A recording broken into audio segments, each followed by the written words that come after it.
Before sunrise, Fatoumata walks 3 miles with a yellow jerry can again. Her children wait at home, thirsty. The well is dry, the taps don't run, and the water truck. Maybe tomorrow, maybe never. Across Burkina Faso, this was daily life. Hospitals rationed water. Schools sent children home during heat waves. And in Ouagadougou, the capital city, the pipes would run dry with no warning again and again. This wasn't just a water crisis, it was a sovereignty crisis. Because when your people must beg for water, are you truly free? For decades, Burkina Faso depended on foreign aid to drink, to farm, to survive. International donors built a pipeline here, drilled a well there, handed out plastic buckets like salvation. But every dry season reminded the people of a hard truth: survival isn't freedom. And then, something changed. A new vision emerged, bold, unapologetic, and rooted in the idea that clean water is not a favor from the world, but a right owed to every citizen. Led by President Ibrahim Traoré, the country stopped waiting. It started building. Giant water infrastructure projects rose from the ground. New dams, solar-powered pumping stations, and entire irrigation systems began to take shape, not for show, not for headlines, but for the people who needed them most. This is the story of how Burkina Faso is reclaiming control over its rivers, its fields, and its future. It's about more than pipes and pumps. It's about dignity. It's about food. It's about power. And today, we take you inside the revolution, the water revolution. When water doesn't flow, nothing grows. Every year in Burkina Faso, the rains stop. By late October, the last clouds vanish. The rivers begin to shrink. By December, many turn to narrow veins of mud. By February, they are gone, entirely replaced by cracked riverbeds that twist like open scars across the land. The dry season isn't just a time of thirst. It is a time of calculation, of desperation. In the north, where temperatures soar past 45 degrees C, wells dug by hand run dry. In the south, even the mango trees wither before harvest. And in the vast central plains, every sunrise begins with a question: how far must I walk today for water? It is mostly women and girls who bear this burden. They leave home before dawn, walking miles with empty buckets, sometimes through dangerous terrain. When they return hours later, backs aching, they have just enough water to cook or clean, but not enough to irrigate a field, not enough to feed a herd, not enough to live with dignity. Children miss school to fetch water. Men abandon farms in search of temporary work. Entire communities are held hostage by an invisible hand, the hand of scarcity. But the water crisis in Burkina Faso is not just about climate. It is about history, a legacy of fragile promises. For decades, Burkina Faso's governments treated water like an afterthought. A few wells here, a donor-funded pipeline there, a ribbon-cutting ceremony in front of a broken borehole. International aid organizations came and went. They promised access for all. They brought blueprints and PowerPoints, tanks and taps. But most of their projects lacked one thing: ownership. Many systems were imported technologies not adapted to the terrain, dependent on foreign spare parts or expensive maintenance. Some communities received high-tech pumps, but no one trained to fix them. Others received water points near rivers that dried up by January. Worse, once the photo ops ended, there was no one left to manage the mess. Local governments were too underfunded. Ministries were bloated with bureaucracy. Community water committees became informal toll booths where corruption thrived. Wells failed, taps rusted, trust evaporated. By 2020, Burkina Faso was one of the least hydrated countries in West Africa, despite billions in aid over the decades. According to national surveys, 1 in 3 households had no access to clean drinking water year-round. Over 70% of rural families depended on seasonal water holes. In some provinces, women spent 3 to 5 hours daily searching for water. And when droughts came, and they came often, Burkina Faso had no buffer. Crops died, cattle collapsed, cholera swept through refugee camps. Urban hospitals rationed water. In some districts, families used the same water source for drinking and washing livestock. The line between survival and sickness grew thin. The water crisis wasn't just about infrastructure, it was a question of power. Dependency as policy. Burkina Faso's water policies were never truly sovereign. Since independence, most major water initiatives were designed, funded, and controlled by foreign agencies from the World Bank to EU delegations, from UNDP engineers to French NGOs. With every grant came conditions. With every partnership came dependency. Worse still, foreign contractors often prioritized visibility over viability. A flashy pump in a capital city got more headlines than a functioning rural well. Sustainable became a buzzword, but nobody came back in 5 years to see what still worked. Even ministries became shaped by donor logic. Water technicians were trained to manage reports, not repair systems. Local engineers were underpaid or outsourced entirely. Rural voices were rarely consulted. The result? A water system built like patchwork, fragile, unsustainable, and deeply unequal. Urban elites had piped water, sometimes even filtered. Poor neighborhoods lined up at broken taps. Rural areas relied on charity, prayer, and women's backs. But everything changed when the rains failed in 2021 and 2022. Famine loomed, and frustration turned into protest. That's when Ibrahim Traoré stepped forward, not just as a military officer, but as a young man from the Sahel who had lived the water crisis with his own eyes. He didn't see water as a gift. He saw it as a right, and more importantly, as a foundation for health, for agriculture, for sovereignty. And when he took office, he declared, "No nation is free if it cannot water its people.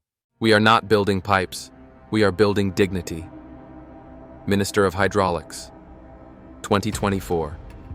When Captain Ibrahim Traoré came to power, he didn't inherit a system, he inherited a void.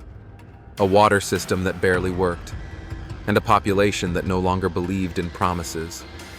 But instead of waiting for foreign consultants or international donors to write the next chapter, Traoré flipped the script. For the first time in decades, Burkina Faso took control of its own thirst.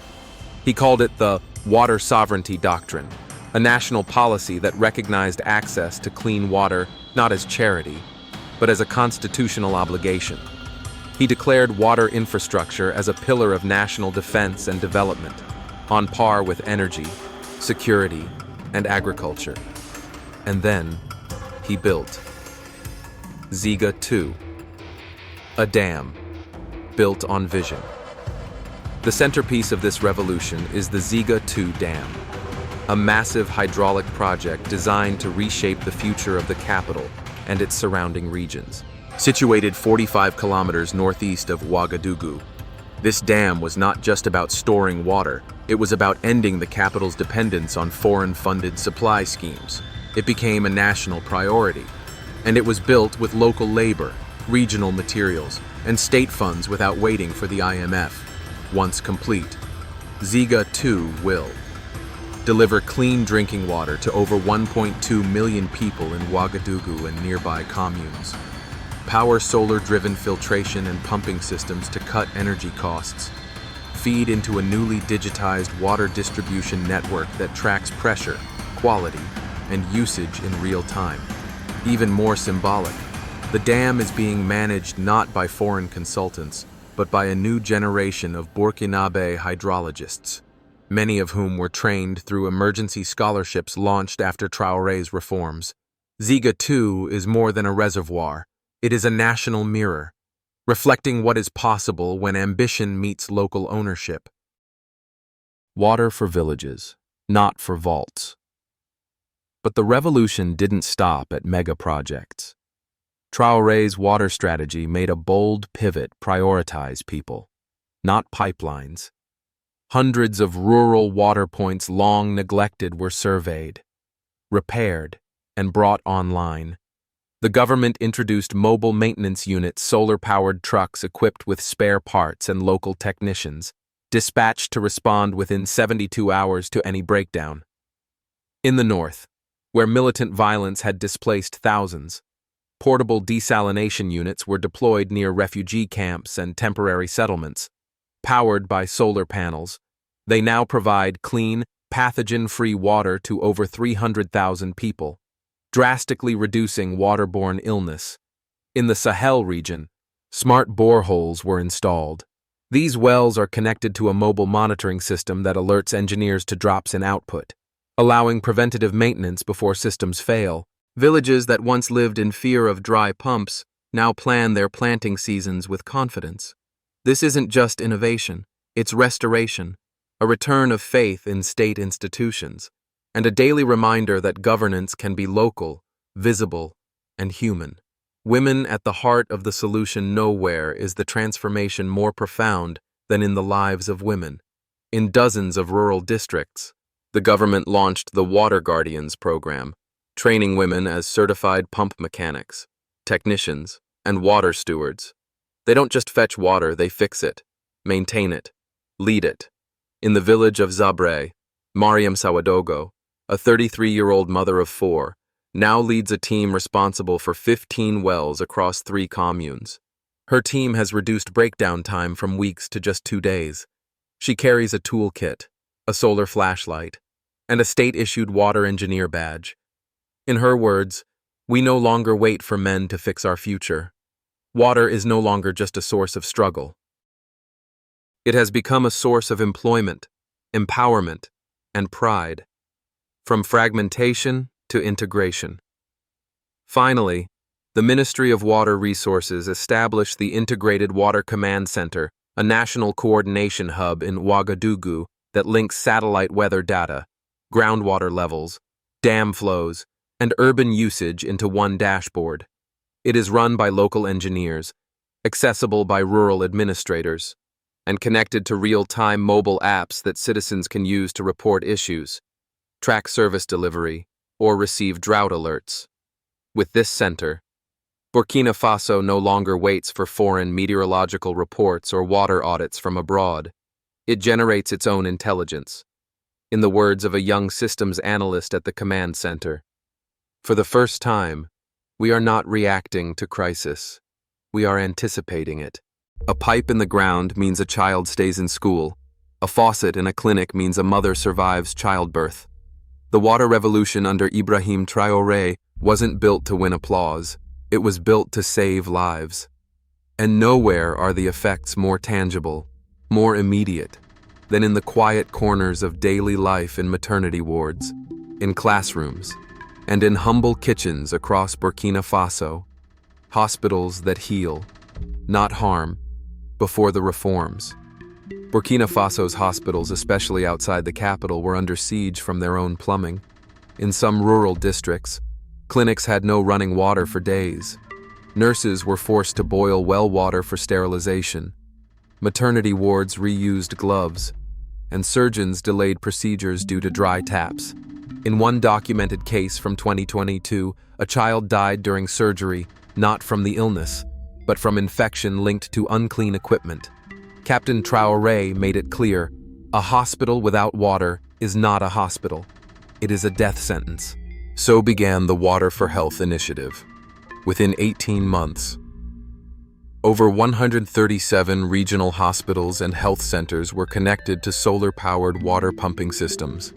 Maternity wards received dedicated high-pressure pipelines, ensuring 24/7 access for sterilization and delivery.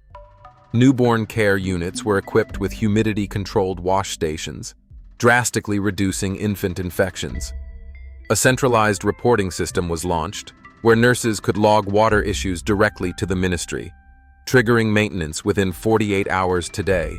In places like Gawa and Kaya, Maternal mortality has dropped by 16%, and nurses report a surge in morale and patient trust. Schools where learning flows freely. In the past, access to clean water often determined whether a child attended school or dropped out. In dry zones, many girls missed school to walk long distances for water. Toilets were unhygienic. Hand washing was a luxury. Diarrheal disease kept thousands home each week. Traoré's response: Water for Education, a coordinated program rolled out across 600 schools in high-need areas, focused on 3 key pillars. 1. Drinking fountains connected to local purification systems. 2. Gender-separated latrines with running water and menstrual hygiene support. 3. Hand-washing stations monitored by student-led clean water clubs who received training and incentives. The effect has been transformative. In the Sahel town of Seba, enrollment among girls jumped 22% in 1 year, simply because girls no longer had to choose between education and dignity. A school principal put it simply: before, water was an obstacle. Now, it's part of the curriculum. Homes where taps mean time, safety, and dignity.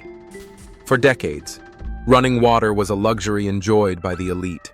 For most Burkinabe families, especially in peri-urban areas, water came from communal pumps, distant wells, or overpriced private cellars. The burden fell on women, on children, on the poor. But under the Urban Water Expansion Program, that is changing dramatically. The program, launched in 2024 and scaled aggressively since, aimed to bring piped water directly into 250,000 households by 2026. Here's what it achieved by mid-2025. 186,000 homes now have clean water within 20 meters of their door. Monthly pricing was capped below IMF levels to ensure affordability for low-income households. Smart meters and solar-powered filtration ensure clean, billable, and traceable water access. Local women were hired as water agents, going door to door for payments, feedback, and sanitation education. The change is subtle, but seismic. A mother no longer wakes at 4 a.m. to fetch water before the queue. A child no longer misses school with stomach cramps. A father no longer spends half his wages on water jerry cans. In short, water came home, and with it came dignity. We used to wait for rain. Now, the water waits for us. If clean water saved lives in clinics and classrooms, it's now transforming the land itself. Under Ibrahim Traoré, agriculture is no longer held hostage by the sky. It's being liberated, one smart pipe at a time. The end of rain worship. For centuries, farming in Burkina Faso followed a dangerous rhythm plant: when it rains, pray it rains again. But as climate change struck harder, seasons grew erratic, droughts came earlier, rains stopped mid-cycle, and entire harvests were wiped out in weeks.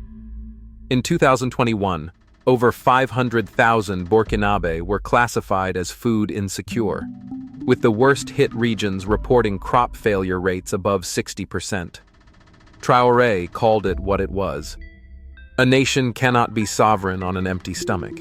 His answer: smart irrigation, scaled nationally. From buckets to precision, a technological leap.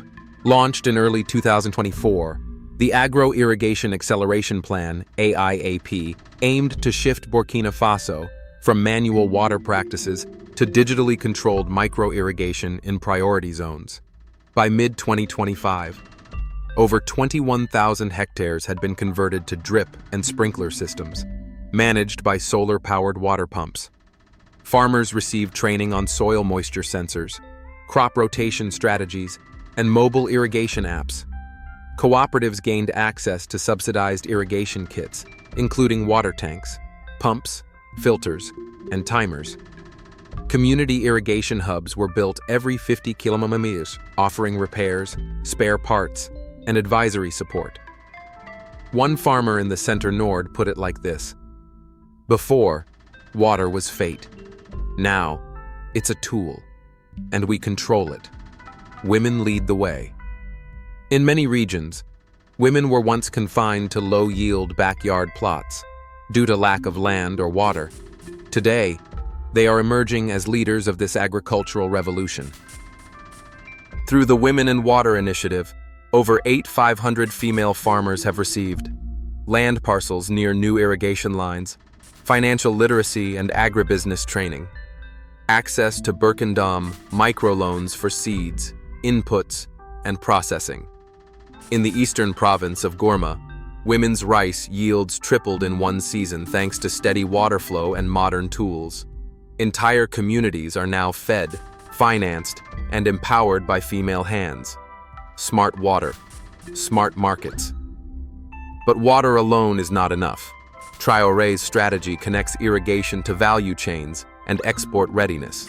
In areas like Banfora and Fata Ngourma, smart irrigation has been integrated with cold chain storage units for vegetables and fruits, digital crop monitoring platforms that alert buyers when produce is ready, partnerships with regional trade corridors like the Bobo Ivory Coast route to move crops to port within 36 hours. As a result, exports of fresh produce like onions, green beans, and mangoes have surged 48% year-on-year, with farmers earning more and wasting less. Burkina Faso's agricultural identity is being rewritten not by miracle, but by management. This isn't just about green fields.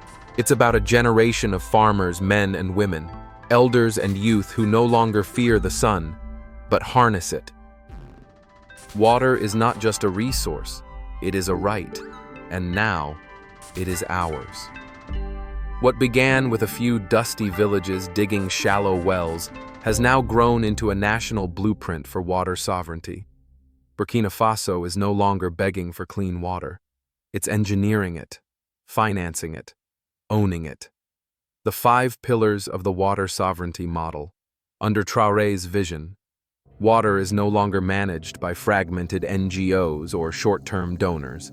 It's guided by a cohesive, strategic framework. 1. Public infrastructure.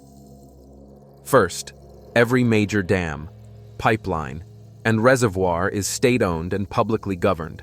From Ziga 2 to Gunture, access is a national duty, not a private luxury. 2. Integrated rural-urban networks. Water doesn't stop at city limits. Through solar pumping and smart distribution, villages that once depended on hand-carried jerry cans now share pressure-stabilized water grids with nearby towns. 3. Digital management platforms. Citizens now pay, report breakdowns, and track usage via USSD and smartphone apps. This isn't Silicon Valley hype. It's pragmatic innovation for everyday survival. 4. Human-centered financing. With the help of Burkina Bank, over $58 million USD in microloans and subsidies have been issued to farmers, co-ops, and households to upgrade taps, filters, and irrigation systems. 5. Ecological balance. Every water project now requires climate resilience design, from rainwater harvesting to aquifer recharge to future-proof Burkina Faso against worsening drought cycles.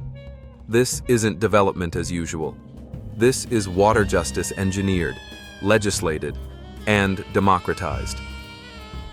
Ripple effects. Across the Sahel, Burkina Faso's water revolution is not going unnoticed. Botswana, Niger, Mali, and Guinea have requested technical partnerships to replicate Burkina's solar irrigation hubs. ECOWAS has cited Burkina's model in its 2025 water security framework. NGOs that once imposed solutions are now asking to co-design within Traoré's national roadmap.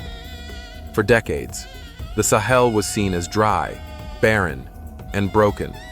Today, it's becoming the proving ground for African-led innovation. What water really means.